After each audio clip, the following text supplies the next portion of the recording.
There's a lot of people here. Thank y'all for coming out. Appreciate you very, very much. Yeah, have a seat. Get comfortable. We got a lot to cover here, and we really appreciate you being here. First thing, I got to tell you, when Reba walked up to me, she goes, "What's up with the shirt? Are you refereeing?" Well, doesn't it look like a referee's shirt? It was like a line from the Reba sitcom. The new book, Not So Fancy, we're going to discuss. And let's start there. Okay. This book really born out of the pandemic. You didn't have any plans to write a cookbook, lifestyle book, but somehow the pandemic drove you to this, right? Tell It me did. Well, we were trying to think of things to do. We did the podcast for 2 seasons, and then Justin McIntosh came to me and said, "What do you think about doing a cookbook?" I said, "What? Why?"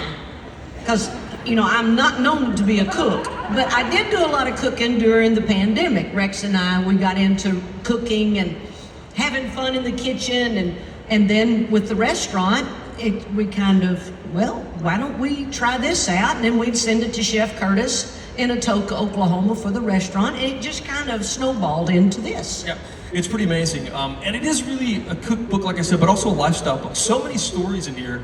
I spent the whole week reading it cover to cover. So many great stories in here from your life that some of them I knew, but not all of them. So was it your intention to sort of have people get a better scope of your whole life? Yeah, it was. It was the thinking of, let's show pictures that they haven't seen before. Let's try to think of some stories that I haven't told before, and that's hard. Now, I've been in the business almost 50 years, so to be able to write a book and tell a story that y'all hadn't heard before, that's going to be like, well, you're just going to have to tell me if you've heard them before or not. Raise your hand. That's what we do at dinner parties. When somebody starts speaking, we go, "Oh, we already heard that." Next. You said 50 years you've been in the business. 50th anniversary also of CMA Fest here this year. I don't know if you know the answer to this. I don't. How many CMA Fests have you done over the years? I don't know either. The first one was in 70, let me see, I signed with Polygram Mercury in 75, October, so 76, I was with Polygram Mercury at the booth and had my little name.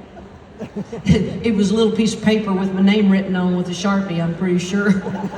I don't know how long she's gonna be here. So they put that up. And I was sitting there, of course, Mama was with me every step of the way. And I was sitting there, I guess I was the only artist at that time frame. I think you got 2 hours to sit there. And I was the only one, so I was sitting there, and here comes a couple around the corner. Mama said, "Get your pen out." So I got my Sharpie out, and I was ready. And then they would say, walked up to me, they looked at the name, looked back down, and they said, "You know where the bathroom is?" And I said, "Right around the corner." Put my pen back up. Mama said, "That's okay, there'll be more." And she's looking down right now on all of you. She's smiling. The stories of Mama in the book are so great, and I wrote